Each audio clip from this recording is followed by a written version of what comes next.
Príjemný večer, bratia a sestry. Dneska budeme pokračovať. Neviem, ako časovo mi to teraz vyjde, koľko budeme minút na internete. Keď to nestihneme, neviem, či 15, 20, pol hodinu, budeme pokračovať na budúci týždeň o 19:00.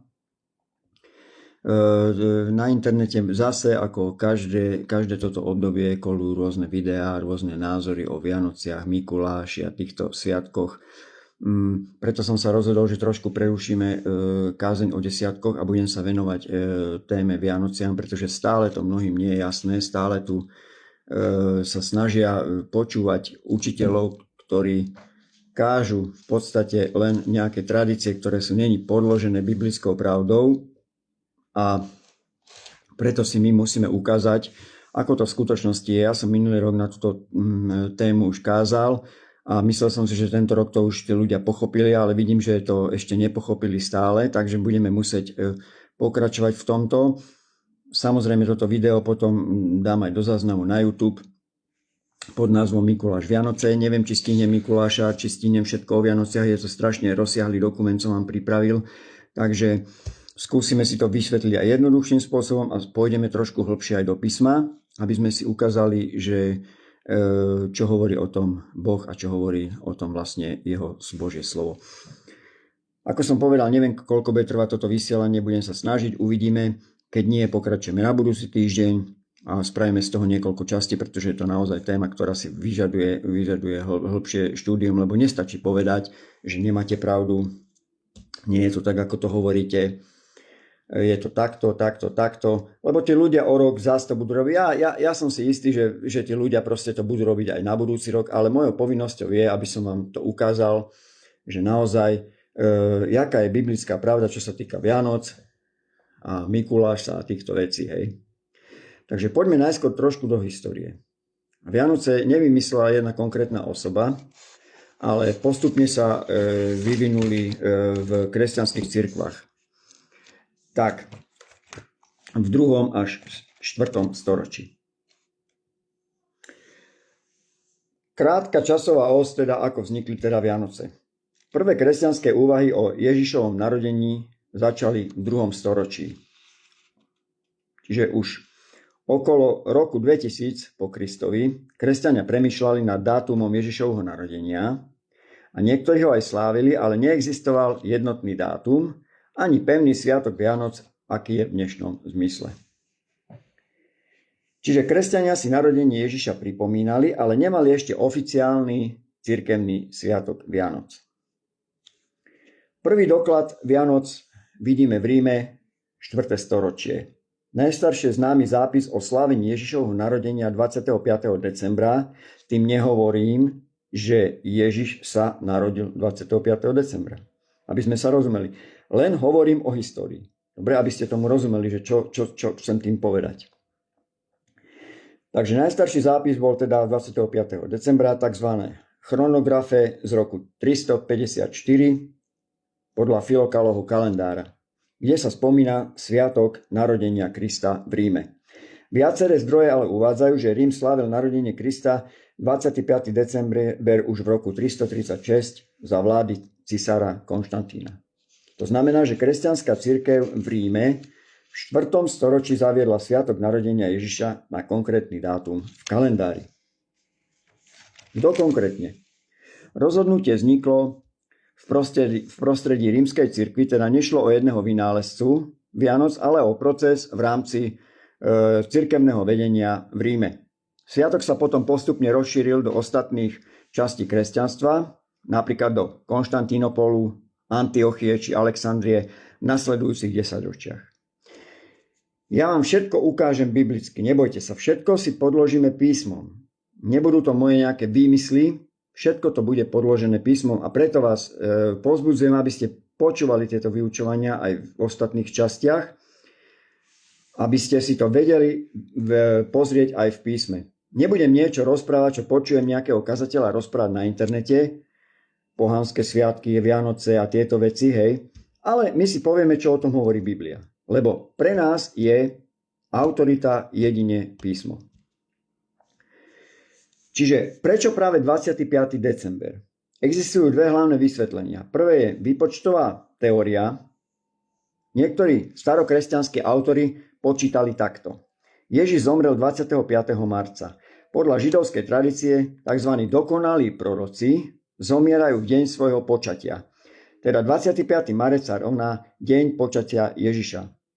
Opakujem, hovorím, čo hovorí história, nehovorím to, čo je biblická pravda. Toto je len história. O 9 mesiacov neskôr potom to prikladajú na 25. december ako deň narodenia. Potom je tu po druhé tzv. Sol Invictus Saturnalia, čiže táto teória. V Ríme sa v tomto čase slávili Saturnálie, to je 17. až 23. december, sviatky boha Saturna. Dies Natalis Solis Invicti, sviatok nepremožiteľného slnka, to bolo tiež 25. decembra od roku 274.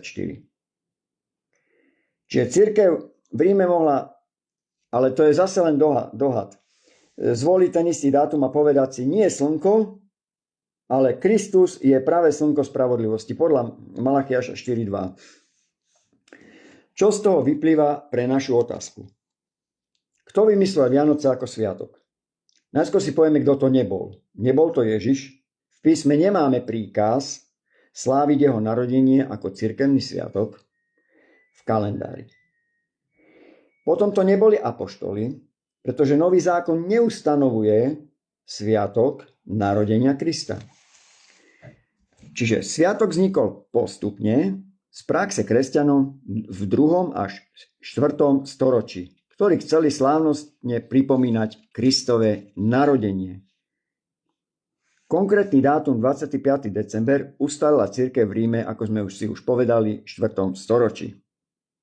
Dôvod, prečo niektorí kresťania hovoria, že Vianoce sú pohanský sviatok, nie je jeden, ale viacero vecí, ktoré si spájajú dokopy. A to si teraz povieme v niektorých bodoch. Ja si to tu musím pozrieť. Musím to tu nalistovať, aby som to tu... Tak, poďme si to pozrieť v niektorých bodoch. V niekoľkých bodoch. Myslím, že dáme tých nejakých 5 bodov si dáme. Prvý bod je 25. december Saturnalia Sol Invictus. Čiže 25. december, obvinenie tu je, že 25. december bol pohanský sviatok Saturnalia Sol Invictus, preto Vianoce sú pohanské. Hovoria títo vykladači písma a títo ľudia, ktorí sú proti Vianociam. Čo sa vtedy naozaj robilo? Historické rituály. Poďme sa na to pozrieť. Dátum pôvodne 17. december, neskôr predĺžené až do 23. decembra. Miesto chrám boha Saturna v Ríme. Rituály. A teraz dávaj pozor. Prinášali sa krvavé obety Saturnovi na oltári. Čiže, aby si pochopil, ak ty chceš niekoho obviňovať, že slávi pohanský sviatok,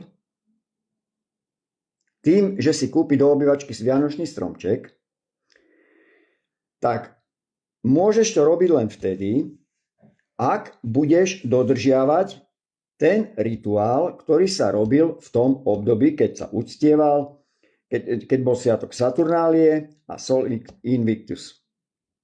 Hej. A medzi tieto rituály, ktoré by si musel robiť, aby si sa zúčastňoval na tomto pohanskom sviatku, je, a to ti teraz hovorím, prinášali sa krvavé obety Saturnovi na oltári, zapalovali sa sviece pred jeho sochou, opakujem, pred jeho sochou, symbol nového svetla.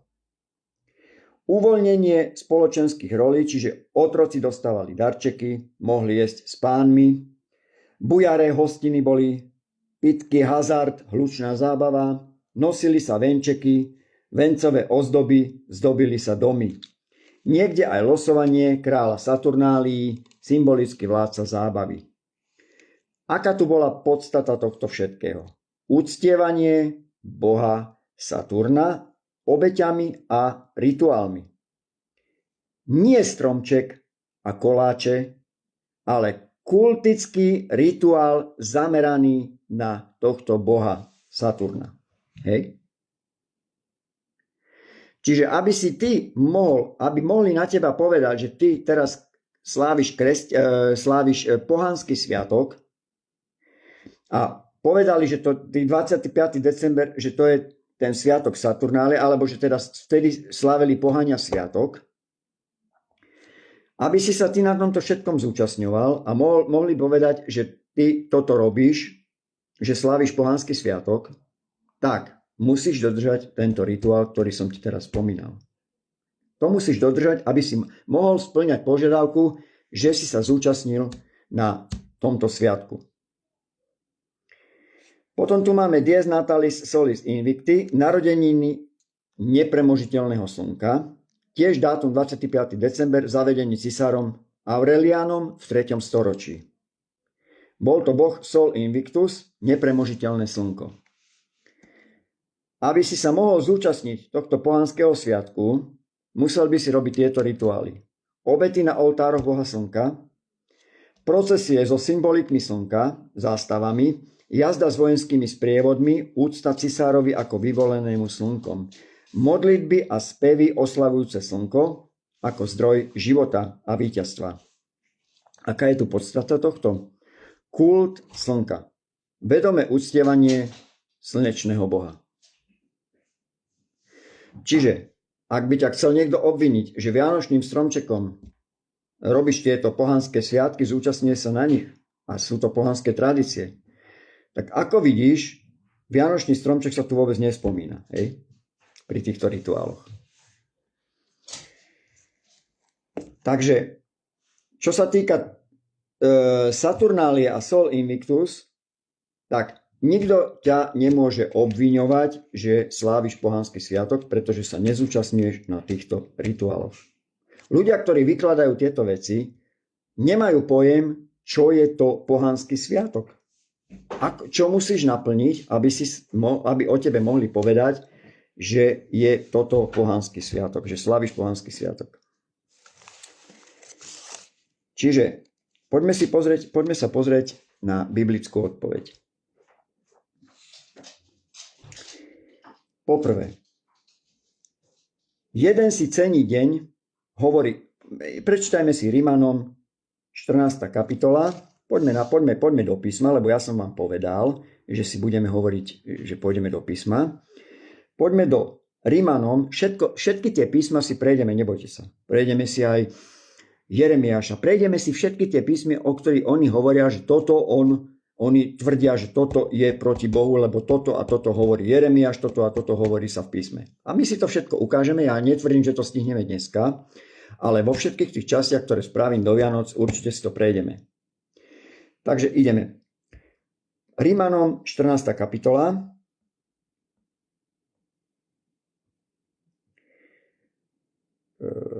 List Rimanom 14. kapitola. Nechcem parafrázovať tie verše, chcem vám to presne prečítať, lebo v poznámkach mám vyparafrázované tie verše, ale chcem vám prečítať presné verše,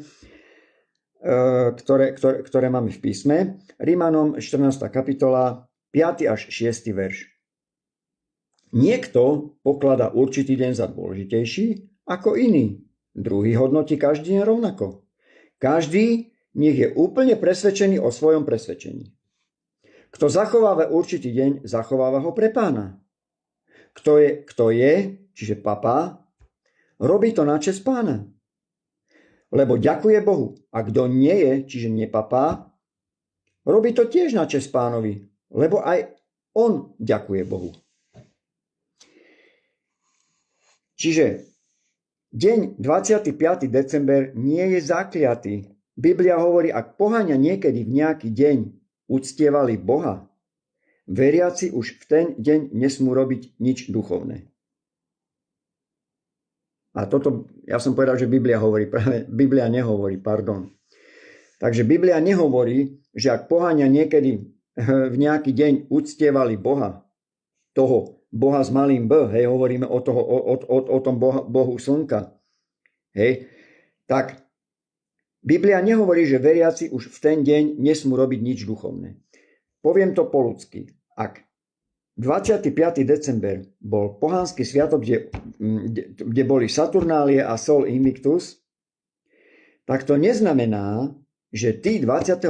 decembra nemôžeš vyznávať Ježiša Krista ako svojho pána a spasiteľa, vyznávať nášho Boha, Otca, Syna a Ducha Svätého. Toto ti Biblia nezakazuje. Podľa Rimanom 14, 5. a 6. verš, ktorý sme si teraz čítali, ty môžeš ako kresťan povedať: tento deň chcem použiť pre pána Ježiša. Nie pre slnko, Saturna ani iného boha. Ale títo vykladači a títo kazatelia rozprávajú, a prečo práve 25. decembra? Ale ja nehovorím, že to robím len 25. decembra, ja to robím celý rok. Ale aj 25. decembra. To nejde o to, ako tento vykladač hovoril, že rodina sa stretne 24. 25. decembra, ale ja sa stretávam s rodinou stále. On hovorí, ale kto tu hovorí, že sa stretávame s rodinou len 24. alebo 25. decembra? My hovoríme, že sa aj 24. aj 25. decembra stretávame, ale nehovoríme, že sa nestretávame inokedy. To tu nikto nerozpráva takéto veci. Takže opäť zavádzajú, my takéto veci nehovoríme. Ja sa s rodinou stretávam celý rok, ale sa s ňou stretávam aj 24. aj 25. decembra, lebo aj tieto dni spadajú do celého roka. Takže druhý problém je tu. Pohanský bol kult Boha, nie dátum. Čiže to, čo Boh odmieta, je 1. Korinťanom 10. kapitola 20. až 21. verš. Ale to, čo obetujú zlým duchom a nie Bohu. Rozumieš? Vidíš, čo to je tu? Boh varuje, že tu obetujú zlým duchom, že tu neobetuješ Bohu. Tí ľudia neobetovali Bohu, ale zlým duchom. A ja nechcem, aby ste boli spoločníkmi zlých duchov. Tým, že ty nevzývaš iných zlých duchov a iných bohov, tak vlastne dodržuješ to, čo Pavol chce, a nerobíš to, čo Pavol nechce, ako píše, a ja nechcem, aby ste boli spoločníkmi zlých duchov. Nemôžete piť pánov kalich aj kalich zlých duchov. Nemôžete mať podiel na pánovom stole aj na stole zlých duchov. To znamená, musíš si vybrať. Buď budeš vyznávať jediného pána a kráľa Ježiša Krista, alebo budeš vyznávať temnotu. Bude sa zúčastňovať na okultných praktikách a podobne. Proste satanov služobník. Musíš sa ty rozhodnúť. Ako toto písmo hovorí, že nemôžeš aj milovať Boha a aj vzývať iných bohov. Toto nemôžeš robiť. Toto je nemožné, aby si bol milovaný Bohom. Takže, ak ty pri stromčeku nevzývaš iných bohov, ale oslavuješ pána, nášho milovaného pána Ježiša Krista, tak dodržuješ, čo Pavol má na mysli. A nerobíš to, čo nechce, aby si robil. Čiže čo je tu problém v tomto verši? Tento verš upozorňuje na obetovanie inému Bohu, modlitby adresované inej duchovnej bytosti a symbolické úkony, to znamená obety, kadidlo, procesie ako náboženská služba iným bohom. Tu nie je problém, že kedysi v ten istý dátum niekto robil modlársky rituál.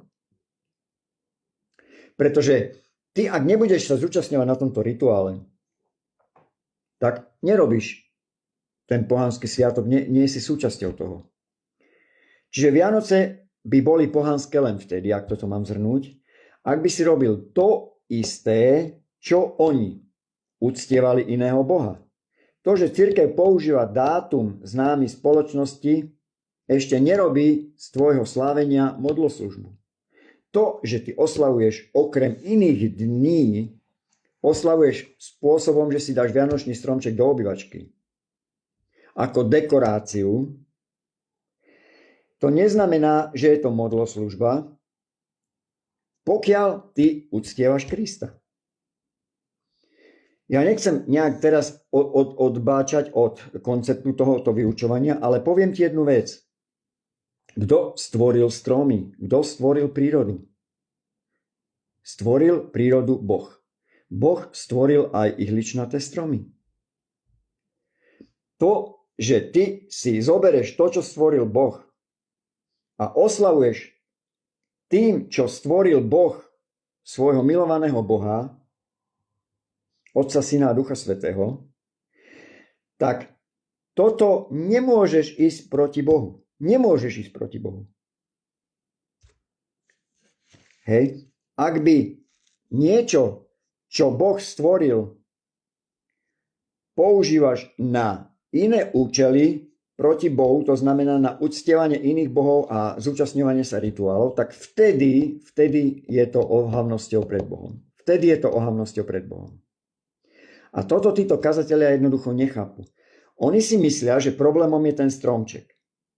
Ale problémom nie je ten stromček, lebo ten stromček je len súčasťou toho celého. Či už uctievaš ním Boha, alebo uctievaš iných bohov. Je to len prostriedok. Alebo dekorácia. A ty nebudeš predsa s tým stromčekom mávať okolo seba a vzývať: o Ježiš, milujem ťa. Ty to máš proste len tam položené, lebo sa ti to páči, sú tam svetielka, blíka to. Proste máš tam spríjemnenú obývaciu izbu, spríjemnené prostredie, v ktorom v tomto prostredí ty môžeš uctievať Boha. To neznamená, že skončia Vianoce a ty skončíš s uctievaním Boha. Ty pokračuješ s uctievaním Boha. A potom tu bola náražka na áno, a potom prídu Veľkonoce, Veľká noc a budú si tu farbiť vajcia tu budú farbiť, tak keď sa ti nepáčia farebné vajcia, tak si ich nefarbí. To bol taký malý vtip, akože nevhodný. Hej? Takže, toto sú len hlúposti. Hlúposti, čo títo kazatelia kážu. Hlúposti. Oni nerozumejú tomu, čo to znamená byť súčasťou pohanských sviatkov. Obviňujú nás a poďme do bodu 2. Stromček, imelo, zelené vetvy majú pohanský pôvod, preto Vianoce sú pohanské. Poďme si pozrieť, čo robili pohania so zelenými vetvami.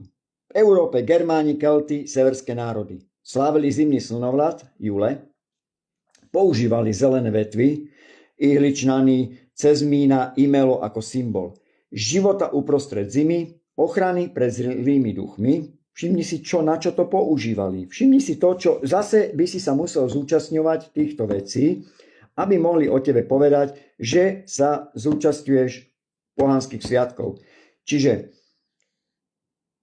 niekde teda vešali vetvy na dvere proti zlým duchom, prinášali obety bohom pri stromoch alebo v hájoch, robili ohňové rituály, jole poleno na privolanie svetla. Nie všade šlo o božský kult, často o magické, ochranné ľudové zvyky. Samotný vianočný stromček sa ale rozšíril až v 16. až 19. storočí v Nemecku, čiže v Európe, a v kresťanskom prostredí získal nový význam. Strom života, svetlo Krista, hviezda ako hviezda nad Betlehemom. Títo kazatelia ti povedia: no ale ty používaš ten stromček, a to používali aj pohania, keď vešali tie zelené vetvy. Čiže sa zúčastňuješ a Vianoce sú pohanské. A ja ti teraz poviem jednu vec, zase odbočím od konceptu, ale trošku odbočím, nepôjdem do hĺbky. Zober si, že aj had bol symbolom okultizmu. Áno. Čo spravil Boh s hadom? Ako si Boh mohol dovoliť použiť okultický znak na to, aby povedal Mojžišovi, aby vyvyšil hada na kríži? On použil okultný symbol hada, čo predstavovalo zlo, na to, aby povedal Mojžišovi, aby vyvyšil medeného hada na kríži. Predobraz Krista. On si použil symbol okultizmu hada a urobil z neho pozitívnu vec. Tí, čo sa pozreli na hada, nezomreli. Ja si hovorím jednu vec. Tak teraz prečo títo kazatelia nejdú za Bohom a nepovedia mu, ako si sa ty opovážil použiť pohanský symbol, keď oni nám tu hovoria o stromčeku, že to je pohanský symbol. Ako si Boh mohol dovoliť použiť pohanský symbol na to, aby použil medeného hada? A my máme napodobňovať Boha.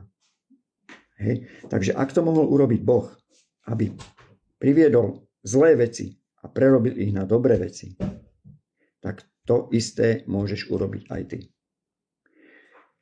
Takže, milí kazatelia, ktorí kážete tieto hlúposti, si prečítajte celý kontext Biblie, lebo nepoznáte vy charakter Boha. Boh si používal veci, ktoré boli zlé a prerobil ich, ak to mám povedať po ľudsky, na dobré veci, na dobro. Hej. Čiže celým problémom je to, ako ty s tou vecou budeš narábať. Tuto to máš vysvetlené. Boh ti to sám vysvetlil v písme. Použil medeného hada na dobro. Hej. Ty môžeš použiť stromček na dobro. Pretože ak chceš počuť biblickú odpoveď, tak tu ju máš. 1. Korinťanom 8.4. Teraz si dávaj dobrý pozor, lebo takto. Keď počúvaš písmo alebo čítaš písmo, či je to stará zmluva alebo nová zmluva, tak samozrejme starú zmluvu filtrujeme novou zmluvou, aby sme vedeli, či to platí aj pre nás. Ale veľa poučenia máme aj v starej zmluve. Teraz však pôjdeme do novej zmluvy, 1. Korinťanom 8.4. O jedení mesa obetovaného modlám teda vieme, že na svete nie je nejakej modly a nejakého boha, iba jeden. Všimni si, čo sa tu píše. O jedení mesa obetovaného modlám. K tomu sa ešte dostaneme. Čiže drevo, vetvy, strom. Tomuto Boh nedal nálepku, že diablov majetok. Problém začína tam, kde človek dá tomuto predmetu modlársky význam. Toto je problém. Čiže teraz si pozrime, čo rieši ďalej Pavol s týmto. Pavol v 1. Korinťanom pokračuje 8. kapitola 10. verš, alebo respektívne takto.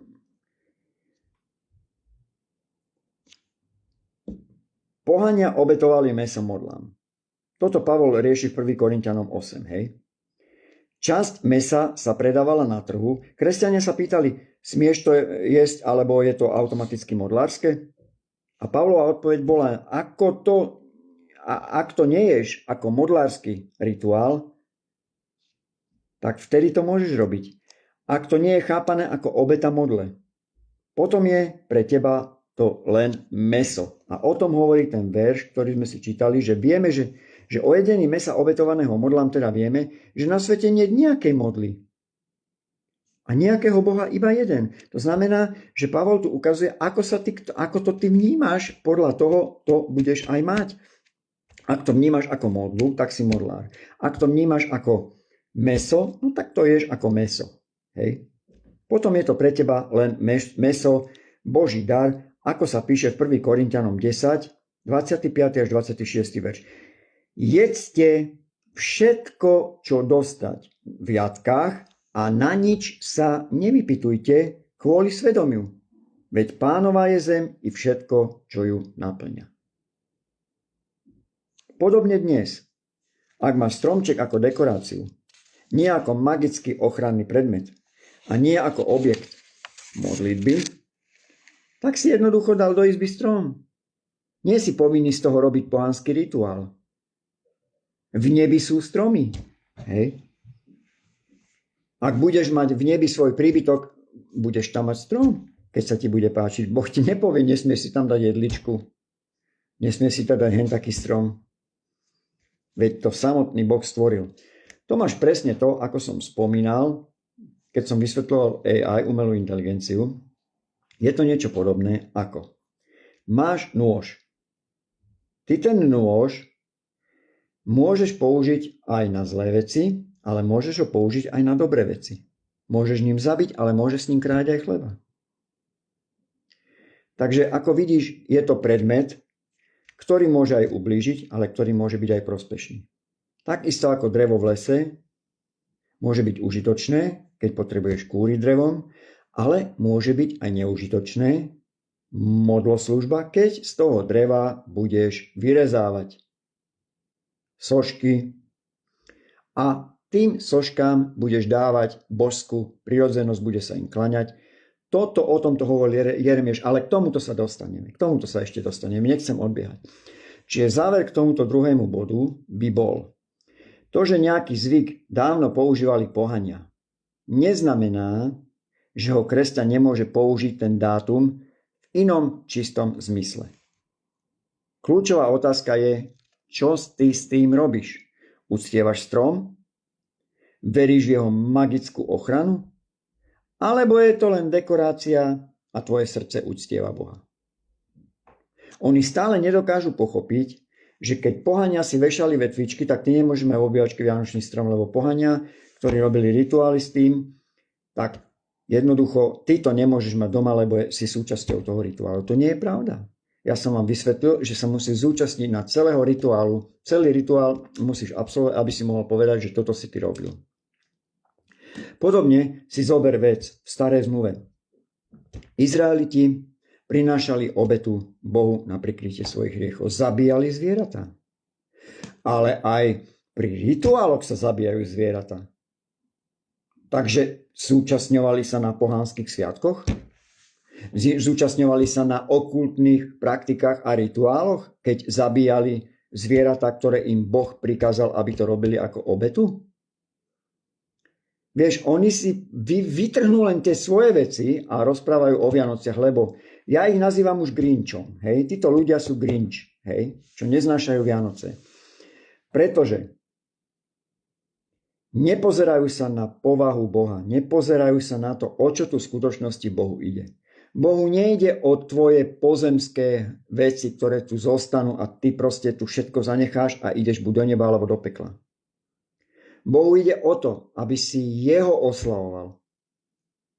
O to tu ide Bohu, aby si ho mal v srdci, v duchu, aby bol v tebe, prebýval v tebe. Bohu nejde o to, že či máš doma radiomagnetofón, či máš doma televízor, či máš doma kvetináč, či máš doma mikrovlnku. Boha toto nezaujíma. Ak to potrebuješ pre svoju radosť, Boh ti to dá, samozrejme. Ale nesmieš tieto veci používať ako oslava pre iných bohov. Nesmieš nimi uctievať, nesmieš sa im klaňať, nesmieš robiť rituály, ktorými Boh má problém. Toto je ohavnosťou pred Bohom. Hej, toto je ohavnosťou pred Bohom. Nie tie veci, lebo tie veci ty môžeš použiť na dobré účely. Hej, ty môžeš pustiť magnetofón, ty môžeš pustiť, ja neviem, MP3 prehrávač, kde pustíš nejakú chválu, ktorá oslavuje Pána a môžeš ale cez ten MP3 prehrávač pustiť aj oslavu Satana. Že budeš oslavovať nejakou chválou Satana. Tak čo teraz? Ten magnetofón je zlý? Nie. Tvoje srdce je zlé. Ten magnetofón je len prostriedok na vyjadrenie. A ty, ak máš doma ten stromček, tak ty ho môžeš použiť na rituály a oslavovať Boha Slnka, ale ho môžeš použiť aj ako dekoráciu alebo ozdobu svojej miestnosti, lebo ty si povedal, tak 25. toto budeme robiť a budeme to nazývať Vianocami. Bodka. O nič nejde. O nič nejde. Toto sú len ľudia, ktorí jednoducho vytrhávajú veci z písma. Všetko si to ukážeme. Pokračujeme ďalej.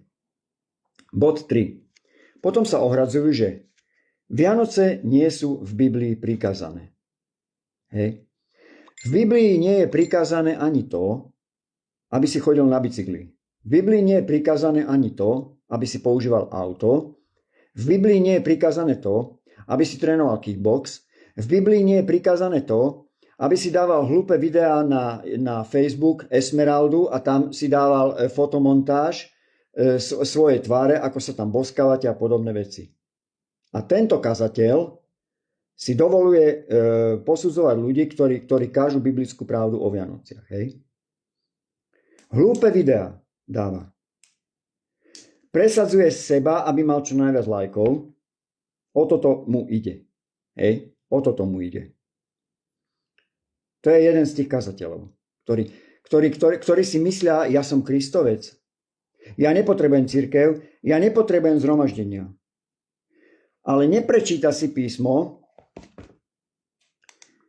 Myslím, že to je Matúš 18:20. Poďme si to, toto bolo len tak na okraj, ale budeme hneď pokračovať ďalej. Matúš 18:20. On nepotrebuje cirkev, on nepotrebuje chodiť do zhromaždenia, on má jedného jediného pastiera a to je Ježiš Kristus. Áno, Ježiš Kristus je náš pastier. Ale teraz si prečítame niečo z Matúša 18:20. To hovorí Boh. Hovorím k tomuto kazateľovi. Hovorí to Boh. Lebo kde sú zhromaždení dvaja alebo traja v mojom mene, tam som zhromaždený ja medzi nimi. Takže to znamená, tu sa nazýva zhromaždenie. Samozrejme, ty môžeš mať cirkev aj v obývačke. Ja nehovorím, že to musí byť denominácia. Ale keď tam je 100 ľudí, tak sa asi do obývačky nezmestia. A preto sa postavili tieto budovy, aby sa tam zhromažďovali ľudia. Čiže tu nie je podstata o to, že dvaja alebo traja, ale tu je o tom, že o zhromaždení. O zhromaždení. A poďme do listu Židom 10:25 a toto rúca celé jeho učenie. Myslím, že to je Židom 10:25 alebo Hebrejom, ako chcete.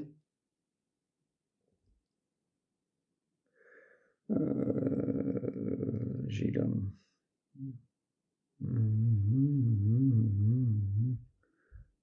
No, ja to mám ako list Hebrejom, dobre.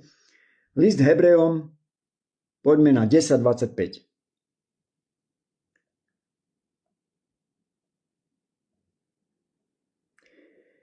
Toto hovorí Boh. Toto hovorí Boh, milí kazateľ. Neopúšťajme naše zhromaždenie, ako to majú niektorí vo zvyku. Ale sa povzbudzujme, a to tým väčšmi, čím väčšmi vidíte, že sa blíži Kristov deň. Tu sa jasne hovorí, neopúšťajme naše zhromaždenia. Hej. Ja netvrdím, že musíš chodiť do zboru, akože kde je 100 ľudí. Kľudne si vytvor zbor doma, ale kážte tam, oslavujte tam Boha. Tu si všimni len jednu vec. Čo robil Ježiš? Chodil do synagóg, tam hlásal evanjelium. Prečo apoštol Pavol a Peter zakladali cirkvi? Veď sa mohli stretávať po domoch a lámať chlieb, ako to aj robili, hej? Ale oni zakladali cirkevné zbory. Lebo písmo nám niekde inde hovorí na inom mieste, že nám učiť nedovolujem, ani aby vykrikovali a boli hlučné na zhromaždeniach. Hej? Opäť sa tu teraz neriešim o to, či môžu ženy vyučovať. To budeme riešiť niekedy inokedy, už som na to kázal. Len upozorňujem na to, že ženám nedovolujem, aby rozkazovali a aby vykrikovali na zhromaždeniach.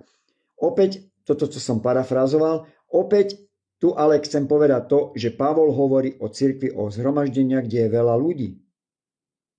Ak by uvažoval Pavol alebo Peter, ako ty uvažuješ, milý kázateľ, tak potom ja som Kristov, ja nepotrebujem cirkev, ja nepotrebujem zhromaždenie, tak potom prečo by zakladal cirkev? Prečo by zakladal cirkev v Korinte, v Efezanom, ja neviem, v Kolosách a inde, keby to nebolo dôležité pre Boha? Prečo by to robil?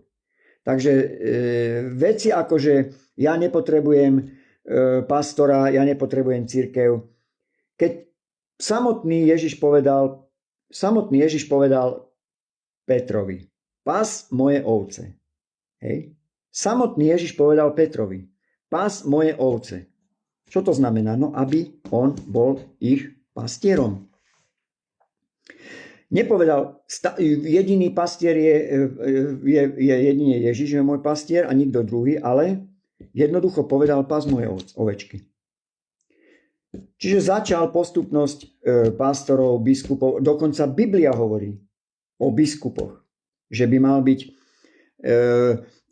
viesť svoju domácnosť, že by mal mať svoju domácnosť, rodinu, aby mohol viesť cirkev. Čiže, milý kazateľ, prečítaj si celý kontext písma, keď rozprávaš takéto hlúposti. Prečítaj si celý kontext písma. Ale ja netvrdím, že musíš chodiť do zboru, kde je 100 ľudí.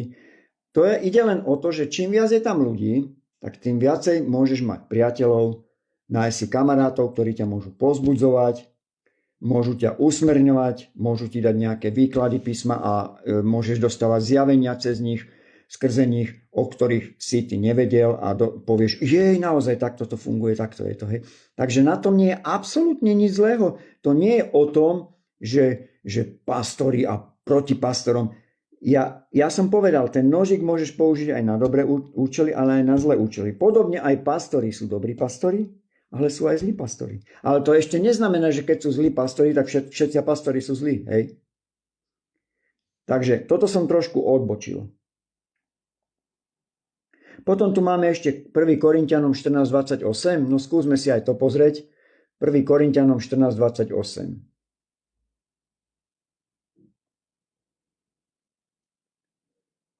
No, to je to, čo som hovoril, áno.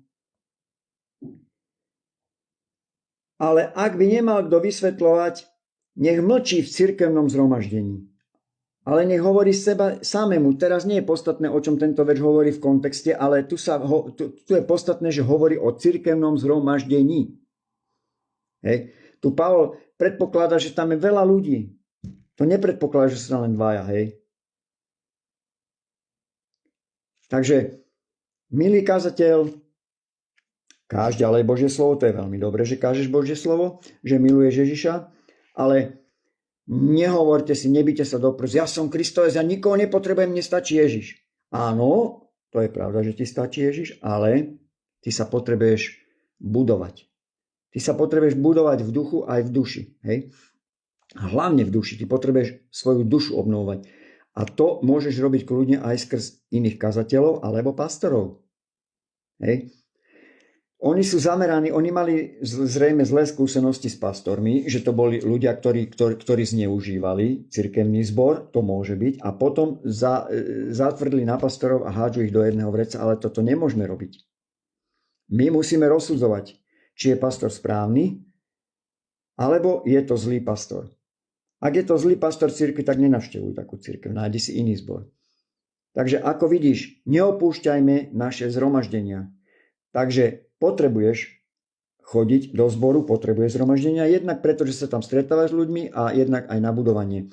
Ale hovorím, keď budeš mať v obývačke 10 ľudí, tak akože to neznamená, že to nie je cirkev, to je cirkev. To je cirkev. Dokonca aj dvaja ste cirkev. Ja len odporúčam, že je dobre chodiť do zhromaždení, pretože nám to písmo hovorí, aby sme neopúšťali naše zhromaždenia. Takže Vianoce, bod 3 bol, že Vianoce nie sú v Biblii prikázané. Oni hovoria, obviňujú, že keď Biblia neprikazuje sláviť Vianoce, tak je to ľudský pohanský sviatok. Opäť používajú to slovo, že to je ľudský pohanský sviatok. Ale Biblia ti neprikazuje ani, aby si slávil iné veci a sláviš ich. Lebo všetko, čo robíš a oslavuje to Krista, tak je to v poriadku. Hej? Tu už nejde o Saturnáliu, ale o princíp. Oni hovorí, nevidím to v písme, je to zlé. Ale ty nemôžeš používať takýto princíp, že nevidím to v písme, tak je to zlé. Ty musíš používať princíp, vidím v písme, že keď toto robím, tak je to zlé. Hej. V písme vidíš, že keď oslavuješ iných bohov, tak je to zlé. Ak ty máš v obývačke stromček a oslavuješ iných bohov, tak už z tohto kontextu vidíš, že je to zlé. Ale v Biblii máš, že všetko robte a robte všetko v Pánovi. Všetko. Všetko znamená aj ten vianočný stromček. Ak to robíš v Pánovi, že tam to máš ako dekoráciu a oslavuješ toho 25. a 24. decembra tie Vianoce, robíš to v Pánovi, je to v poriadku. Pretože v písme vidíš, že všetko, čo oslavuje Krista, je v poriadku. Ale zase to všetko nie sú zlé veci, že budeš niekoho zabíjať a tým oslavovať Krista. Hej. To je zase máš ďalší kontext v písme, nezabiješ. Hej. Miluj svojho blížneho ako seba samého. Čiže ty musíš brať celý kontext písma a nie vytrhnúť verš a povedať, aha, tak toto nie je v Biblii, tak toto potom nemôžeme robiť. Lebo to nie je v Biblii. V Biblii nemáš ani Mercedes a chodievaš na Mercedesi. V Biblii nemáš ani bicykel a chodíš na bicykli. A je to zlé, lebo to nie je v Biblii, tak by si to nemal robiť. Hej, v Biblii čo nie je, to neznamená, že všetko, čo nie je v Biblii, je zlé. Ale v Biblii sa nachádzajú verše, ktoré ťa usmerňujú, že keď používaš tieto veci, musíš ich používať správnym spôsobom. Ako ten kuchynský nožík. Nebudeš ním zabíjať predsa človeka, ale používaš ho na krájenie mäsa, potravín, chleba a podobne. Čiže biblickú odpoveď tu máš, je rozdiel medzi modloslužbou versus slobodné veci. Pavol hovorí v Kolosanom 2.16. Nech vás nik nesúdi pre pokrm a nápoj ani pre sviatok, novomesiac alebo soboty. A tu tento milý kazateľ sa chytil a povedal, no čo mi to tu vy rozprávate? Veď vy ani neviete, čo tento verš hovorí. Veď veď to sú všetko židovské sviatky. Toto nehovorí o Vianociach. Ale milý kazateľ, ty si musíš, keď je nejaký verš v písme, ty ho musíš prefiltrovať do všetkých možností, ktoré môžu nastať. Hej? To znamená, že keď toto máš pravdu, áno, toto sú sviatky, ktoré tento verš hovorí o židovských sviatkoch. Ale čo je tu podstatné? Tu je podstatné ten sviatok. To není podstatné, či to bol židovský sviatok, alebo akých sviatok. Podstatné je, že nech vás nikto nesúdi pre tieto sviatky. Síce boli židovské, ale my si to môžeme prekonvertovať aj na naše pomery, pretože tu ide o sviatky, novomesiace alebo soboty, pretože tu je dôležité rozlišiť, ku komu tu Pavol hovorí a kto sú tí, čo súdia. Ku komu tu Pavol hovorí? Poďme sa na to pozrieť. Hovorí tu svätým a verným bratom v Kristovi v Kolosách. Nehovorí tu k Židom. Pozor. Hoci tento verš je aplikovaný na židovské sviatky, nehovorí tu Židom, pretože ako vieš, Peter bol poslaný k Židom a Pavol bol poslaný k pohanom. Vidíš tu, milý kazateľ, ten kontext? Takže ku komu hovorí tento verš? Je to Kolosanom, je to cirkev v Kolosách. Z kontextu vidno, že ide predovšetkým o bývalých pohanov, nie od etnických Židov. Kolosanom 1.21 hovorí: aj vás, čo ste boli kedysi odsudzení a znepriateľení zmýšľaním a zlými skutkami. A potom je tu verš aj 13, že aj vás, čo ste boli mŕtvi v hriechoch a neobriezke svojho tela, vidíš to? Takže to nemôže byť Žid. Oživil s ním a odpustil nám všetky hriechy. Neobrezaný je typický výraz pre pohanov. Takže ku komu Pavol hovorí? Nehovorí k Židom, hovorí k pohanom. A keď hovorí k pohanom, tak im ukazuje, že nech vás nikto nesúdi pre tieto sviatky. Síce sú to židovské sviatky, ale aplikuje ich na akýkoľvek sviatok, lebo podstata celého je Kristus. Ak si zameraný na Krista, nech ťa nik neosudzuje za sviatky ani za to, čo ješ. Ak to ješ na Božiu slávu, je to v poriadku. Niektorí máme verše, kde hovorí, aj k tomu sa možno dostaneme, kde hovorí o pokrmoch. Hej? Ty môžeš jesť mäso, ktoré som vám čítal, a si silný kresťan, si proste silný v Kristovi a ješ mäso a neriešiš to mäso, odkiaľ pochádza, čo to je. Proste ješ to ako pokrm. Ale tvoj brat, ktorý je bábätko v Kristovi, keď si myslí, že to mäso bolo obetované modlám a on ho začne jesť, tak on má hriech. A ak sa ty zúčastňuješ na tomto, tak máš hriech aj ty preto, že pohoršuje svojho brata, ktorý není ešte taký vyspelý, a preto ty by si kvôli tomu bratovi, aby sa nepohoršil, nemal ani jesť to mäso, hoci ty by si nemal hriech, keby si jedol to mäso, pretože ty ho neberieš ako modlu, že bolo obetované modlám, ani nezistuješ jeho pôvod. Proste ho ješ ako potravu. To je ten rozdiel. Čiže Pavol píše zboru, kde väčšina boli pôvodne pohania a teraz sú veriaci v Krista. Čo hovorí Kolosanom 2.16? To sú typicky židovské kalendárske pojmy, ako som povedal, sviatky, novomesiace a soboty. Teda Pavol hovorí ku kresťanov z pohanov a varuje ich pred tým, ktorí ich chcú posudzovať podľa židovských náboženských pravidel.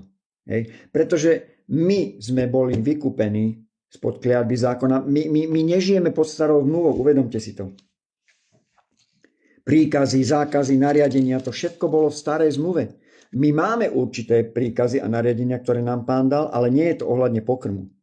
Nie je to ohľadne pokrmu, ani novomesiacov, ani sobot. Pretože našou sobotou je samotný Kristus. My nemáme sobotu ako sobotu.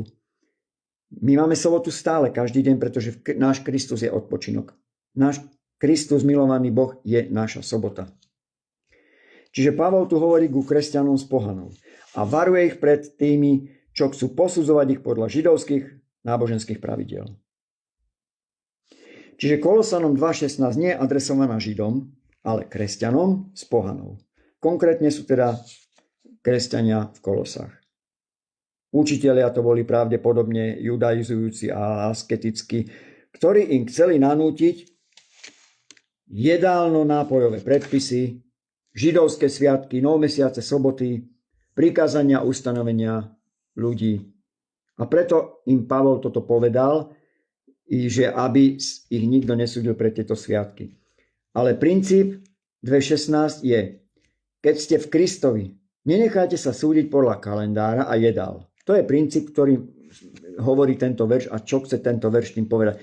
Vaša plnosť je v Kristovi, nie v náboženských predpisoch. Stručne, Kolosanom 2.16 môžeš použiť pri téme Vianoc nie ako text o Vianociach, to je pravda, to nehovorí, ale ako princíp. Nie ako toto, že toto je verš o Vianociach, ale toto je biblický princíp, ktorý sa dá na Vianoce aplikovať. Rozložme si to. Čo Kolosanom 2.16 hovorí doslovne? V kontexte. Pavol píše pohanom kresťanom v Kolosách. Niekto na nich tlačí, aby dodržiavali židovské jedlá, nápoje, sviatky, novomesiace, soboty. A hovorí, nech vás teda nik nesúdi pre pokrm alebo nápoj, ani pre sviatok, novomesiac alebo soboty, ktoré sú tieňom toho, čo malo prísť, ale telo, skutočnosť je Kristus. Vidíš, toto všetko sú tiene budúcich vecí. Hej. Ale všetko u nás je Kristus. Doslovný význam. Nenechajte sa odsudzovať kvôli tomu, že na vás chce niekto naložiť židovský kalendár a predpisy, keď už patríte Kristovi. To nie je text o Vianociach, ale o židovských sviatkoch, to je pravda, s týmto bratom súhlasím. Ceremoniálnom zákone, náboženských tlakoch typu musíš, nesmieš, inak nie si dosť duchovný. Ale čo z toho ty môžeš teraz legitímne použiť na Vianoce? Treba rozlišiť. Exegézu, čo je text, znamenal vtedy im. A aplikáciu ako princíp, ktorý platí dnes pre nás. A princíp, ktorý sa dá použiť je, nik nemá právo súdiť ťa, že si menej kresťan, lebo 24. a 25.12. si pripomínaš Kristovo narodenie. Rozumieš tomu? Ak to robíš Pánovi, nie kvôli tradícii či tlaku, si v línii princípu Kolosanom 2.16 plus Rímanom 14.5. A prečítame si to. Čiže ak to robíš v Pánovi, nie kvôli tej tradícii či tlaku, si v súlade s tým, čo hovorí písmo Kolosanom 2.16, 17. Nech vás teda nik nesúdi pre pokrm, ani pre nápoj, ani pre sviatok, novomesiac alebo soboty, lebo oni sú len tieňom budúcich vecí, no skutočnosť je Kristus. Tu nejde o to, že sa tu jedná o židovské sviatky, ale o princíp, čo nám tu chce Pavol povedať. Tvoj Pán je Kristus, nie ľudské kalendáre a nálepky. Takže nech ťa nik nesúdi, pretože sláviš Vianoce na oslavu Krista, pretože skutočnosť je Kristus. Ide o tvoje svedomie, čo ty mieniš, že sláviš tie Vianoce. Ak je to Kristus, je to v poriadku. Rímanom 14.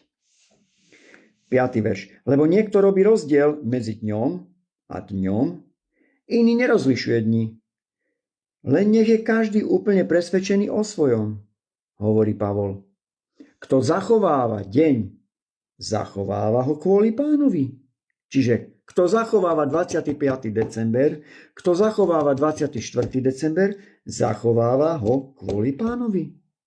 Kto je, čiže papá stravu kvôli Pánovi, veď vzdáva vďaku Bohu. Kto ale nie je, rízok, ako on hovorí rízok, ja rezne nejem 24. ja jem rybu, ale to je teraz úplne jedno. A kto nie je ten rezeň, nie je kvôli Pánovi. Kto nie je teda, jak takto robí ten úkon, že nie je to mäso, tak to robí kvôli Pánovi, tak tiež vzdáva vďaky Bohu. Ty môžeš vzdávať vďaku Bohu tým, že ten rezeň ješ, ale môžeš vzdávať vďaky Bohu aj tým, že ten rezeň neješ. O tom hovorí tento verš. Hej. Nik nemá právo ťa súdiť, že si menej kresťan, lebo Vianoce ako sviatok nesláviš. To je jedna vec.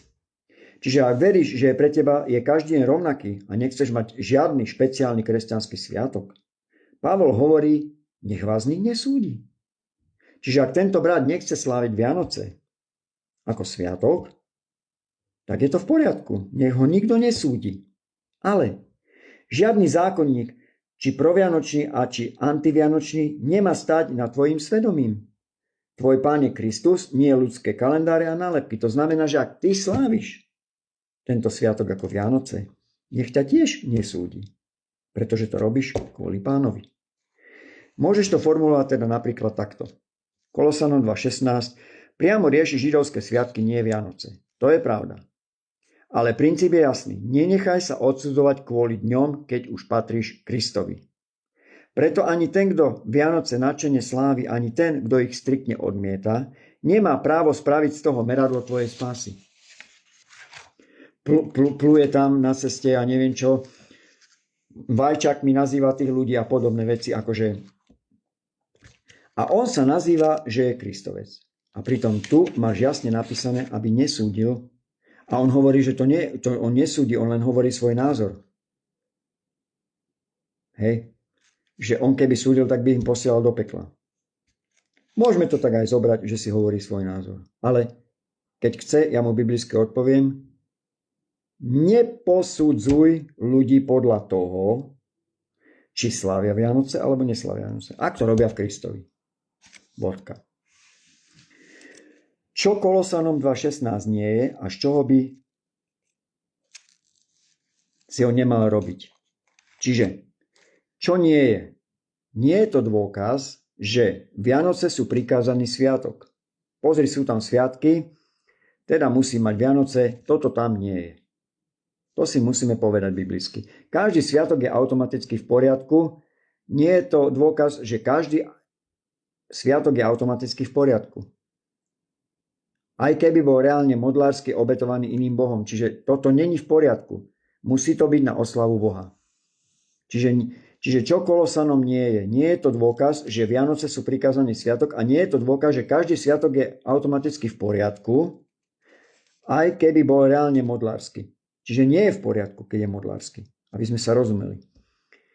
A nie je to ani univerzálna licencia. Môže mať akýkoľvek sviatok a nik ma nesmie kritizovať, ak by obsah tohto sviatku bol objektívne hriešný alebo modlársky. Čiže kritika tu je na mieste, pokiaľ ty sláviš ten sviatok rituálom, ktorý používali pohania a robíš z toho hriešný sviatok a modlársky. Hej? Vtedy nastupujú iné texty.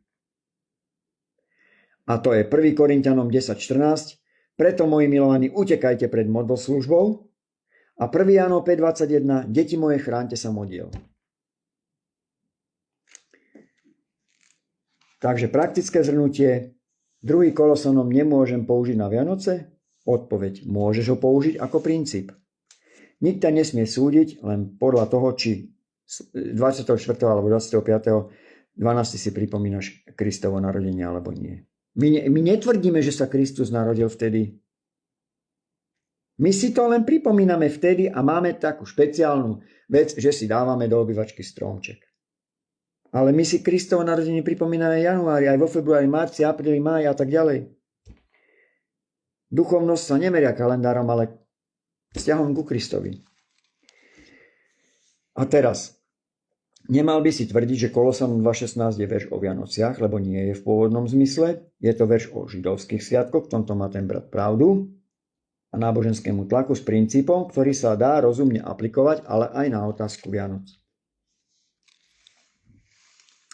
Jeden si cení deň na deň, iný si cení zase iný deň, alebo každý deň rovnako. Rímanom 14.5, čo sme si čítali. Lebo niekto robí rozdiel medzi dňom a dňom, iný nerozlišuje dni, len nech je každý úplne presvedčený o svojom. Hej. Čiže Biblia neprikazuje slaviť Vianoce, ale, a na toto si dávajte pozor, nezakazuje, aby si niekedy špeciálne pripomenul Kristovo narodenie. Problém je, keď z Vianoc urobíme, a dávaj pozor, buď povinnosť, kto neslaví je zlý kresťan, toto nie je správne, toto je problém, alebo zakázanú vec, kto si pripomenie narodenie Krista je modlár, 25. decembra, hej. Ale biblický princíp je takýto, ak niekto chce špeciálny deň venovať Pánovi, môže, o tom hovorí Rímanom 14.6. Kto zachováva deň, zachováva ho kvôli Pánovi, kto je, čiže papá, jedlo je kvôli Pánovi, veď vzdáva vďaky Bohu. Ale kto nie je, čiže nepapá rezeň, alebo hocičo iné, nie je kvôli Pánovi a vzdáva vďaky Bohu tiež. Ak nechce, tiež môže nechcieť. Čiže ak niekto nechce Vianoce, tiež môže nechcieť Vianoce. Nesmieme sa však navzájom odsudzovať. Hovorili sme o tomto princípe s Rímanom 14, 5. a 6. verš. Čiže nech je každý plne presvedčený vo svojej mysli. Ak si presvedčený vo svojej mysli, že Vianociami oslavuješ Krista a robíš to, tak je to v poriadku. Kto zachováva deň kvôli Pánovi, ho zachováva. O tom hovorí tento verš. Z toho vyplývajú dve biblické možnosti. Za prvé, kresťan, ktorý chce mať špeciálny deň pre Pána, napríklad 24. a 25. 12. si vedome povie, tento deň chcem špeciálne venovať Pánovi Ježišovi, ďakujem za jeho narodenie. Robí to kvôli Pánovi, nie zo strachu ani z tradície. Ja netvrdím, že každý, kto oslavuje Vianoce, to robí biblicky správne. Sú modlári, ktorí oslavujú Vianoce a robia z toho modloslužbu. To nehovorím, že takéto veci nie sú, ale nemôžeme všetky hádzať do jedného vreca. Hej. To, že sa katolíci kláňajú modlám, a to teraz neriešim. Áno, ten brat, pokiaľ to berie, musí ale povedať, že sú takí ľudia, ktorí tie Vianoce robia z toho modloslužbu. V tomto by som potom ho podporil, aby som povedal, áno, tento brat má pravdu, lebo sú aj takéto situácie, aj takéto cirkvi, teda denominácie. Čiže Biblia hovorí, je to v poriadku, pokiaľ to oslavuje Krista. Po druhé, kresťan, ktorý nechce mať žiadny špeciálny kresťanský sviatok, si povie napríklad, pre mňa je každý deň Pánov. Nechcem mať extra náboženský sviatok. Budem žiť s Kristom rovnako. Hej? 1.1., 24.12., 3.3. a tak ďalej. Nerobí to z rebéliu, ale nesmie to robiť z rebélie typu kašlem na Krista, ale z presvedčenia nechcem viazať duchovnosť na kalendár. Biblia hovorí, že to tiež môže takto robiť, je to v poriadku. Čiže záver k tomuto bodu 3. To, že Vianoce nie sú priamo prikázané, z nich nerobí pohanský sviatok. Sú v kategórii dobrovoľných vecí a môžu byť požehnaným časom, kde sa hovorí evanjelium, chvála Krista, chvála vďaka Bohu. Alebo to môže byť, ako som spomínal, nesprávne, prázdnou tradíciou bez Krista. Hej? Vtedy je to už diskutabilné. Takže čas sa nám naplnil. Ja si tu poznačím, že tu budeme pokračovať, lebo je toho naozaj veľa. Ale sú to veľmi zaujímavé veci, ktoré si budeme musieť potom ďalej rozobrať. Dostaneme sa naozaj, vám sľubujem, dostaneme sa k všetkým problematickým veršom, ktorí títo kazatelia kážu. Oni si pozrú niekde na Facebooku nejaké klipy a neviem čo a tí kazatelia a tam stromček a toto je toto. To sa k tomu všetko dostaneme, k tým symbolom. Potom tam hodil taký obrázok, že toto je symbol satana, toto je symbol tohto, toto je symbol hada a neviem čo. Ale ja som vám ukázal. Symboly, samozrejme, že pokiaľ máš preukázateľne dokázaný symbol démonov a satana, tak by si nemal tieto amulety alebo podobné veci jednoducho mať doma alebo jednoducho ich mať. Hej. To je jasné. Lebo sú to okultné predmety. Hej. Ale rozhodne medzi okultné predmety vianočný stromček nepatrí. Takže to sme si povedali. Dal som vám na to verše. a tých veršov bude viacej, zopakujeme si niečo a budeme pokračovať na budúci týždeň piatok o 19:00. Konkrétne ide o ten bod 4. Je to spojenie s rímskou a cirkevnou tradíciou, kde je obvinenie, že keďže Vianoce sú spojené s rímskou cirkvou a tradíciou sú pohanské, tu sa nenapáda priamo Saturn či Sol Invictus, ale inštitúcia a tradícia. Čo sa týka slávenie celkovo katolícka cirkev, vieme a vyučujeme o tom, že má mnoho nesprávneho vyučovania, o čom svedčí, že nemôže byť práva cirkev Ježiša Krista z jedného jediného dôvodu, lebo nekáže čistú biblickú pravdu, ale zaoberá sa okrem písma vlastnými náboženskými doktrínami. Vidíte to aj na tom, že doteraz pápeži tvrdili, že Mária je spoluvykupiteľkou s Kristom. Tento pápež to už popiera, aby sme to nerobili, teda respektíve nie my, ale teda tí katolíci. Takže vidíte, a pritom hovoria, že pápež je neomylný. Takže ako môže takýto rozpor vzniknúť v pravej cirkvi Ježiša Krista? Takže tu sami vidíte, že to nemôže byť pravá cirkev Ježiša Krista. Nehovorím teraz k tým milovaným ľuďom, preto tým katolíkom, ktorí sú oklamaní a pomýlení v tomto.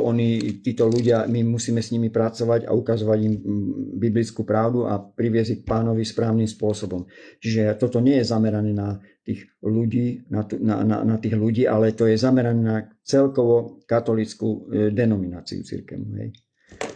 To my vyčítame, že tieto veci oni zle vyučujú. Nie tých ľudí, ktorí tam navštevujú a sú oklamaní tými farármi, kňazmi a týmito jednotlivými katolíkmi. To vrchnosťou, ktorí sa tvária, že sú odborníci na písmo. Ja sám som nie odborník na písmo. Ja sa musím veľmi veľa učiť. Veľmi veľa musím brať ešte biblickej pravdy, aby som poznal pravdu. Nie som ani chodiaca encyklopédia, že vám tu budem vychrlovať verše, tie si musím pripravovať tieto verše. Takže snažím sa vám ale dávať biblickú pravdu preto, lebo my budeme predstupovať pred Pána a budeme prísnejšie súdení za to, čo sme vyučovali. A ja si nechcem dovoliť, aby mi Pán povedal, čo si ty rozprával tým ľuďom. Hej. Preto, ak ja stretnem niekoho, kto mi vyvráti niečo, čo ja rozprávam, ukáže mi to v písme a zistím, že som nemal pravdu, tak samozrejme poviem to, takto to nebolo správne, v tomto som sa mýlil a bolo to takto, ale zatiaľ všetko, čo vám hovorím, som o tom presvedčený, že to je biblická pravda a v súlade s písmom.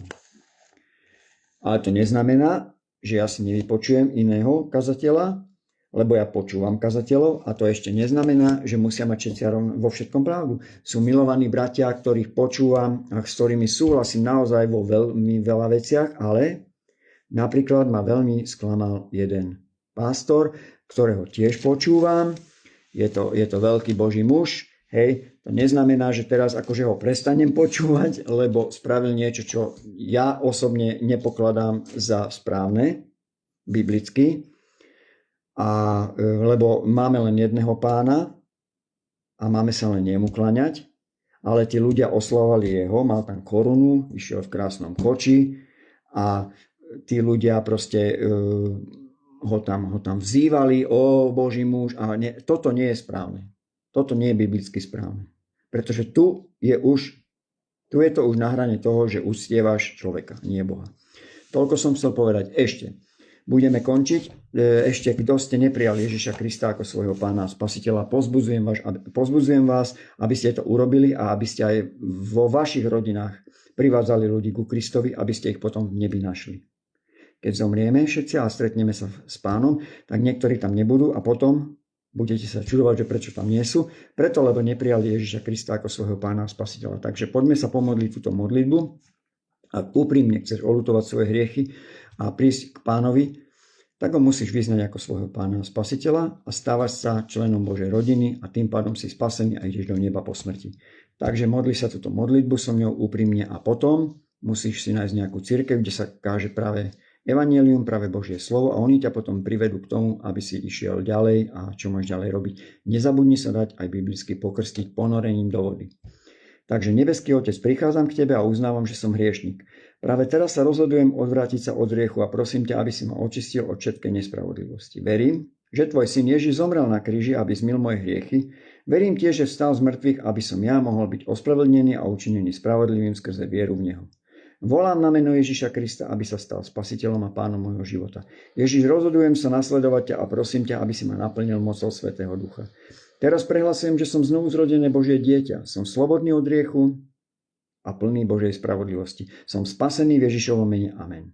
Ak ste sa modlili túto modlitbu a prijali Ježiša Krista ako svojho pána a spasiteľa, tak vítaj v Božej rodine.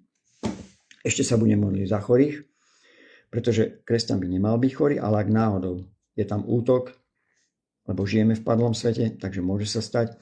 Takže v mene Ježiš prikazujem mozog, prikazujem ti v mocnom mene Ježiša Krista Nazaretského. Funguj správne tak, ako máš.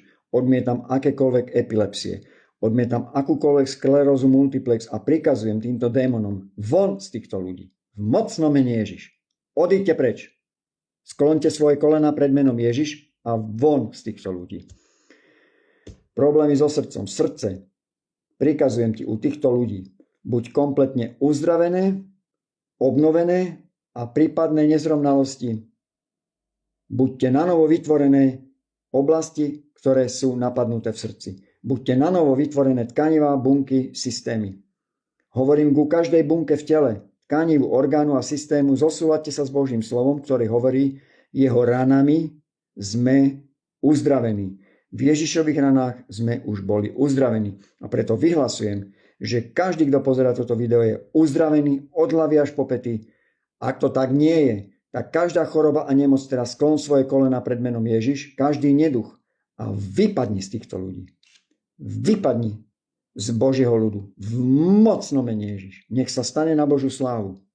Sláva tebe, Pane. Nezabudnite, v piatok pokračujeme ďalej o 19:00. Tí, ktorí chcete dávať, ako nám to Boh prikazuje, lebo každý kazateľ, pastor a človek, ktorý slúži Pánovi, si zaslúži svoju odmenu.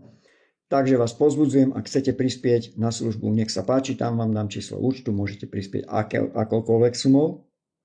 Je to na vás, pretože písmo hovorí, že Pán má rád dobrovoľných darcov a Pán má rád dávanie a Pán má rád sejbu a potom prichádza aj žatva. Je to duchovný zákon, čiže ak zasielaš do Božieho kráľovstva, budeš aj žať. Ale nesmieš to robiť s princípom, že dám 10 eur, očakávam, že Pán mi dá 100 eur. Hej. Musíš siať do Božieho kráľovstva a Pán ti zasľubuje, že ťa bude finančne aj inak podporovať, aby si mohol ďalej podporovať službu iných kazateľov alebo celkovo Kristovo dielo. Hej. Takže Boh vás žehnaj, stretneme sa v piatok o 19:00. Ak Pán dá, buďte požehnaní v mocnom mene Ježiš. Amen.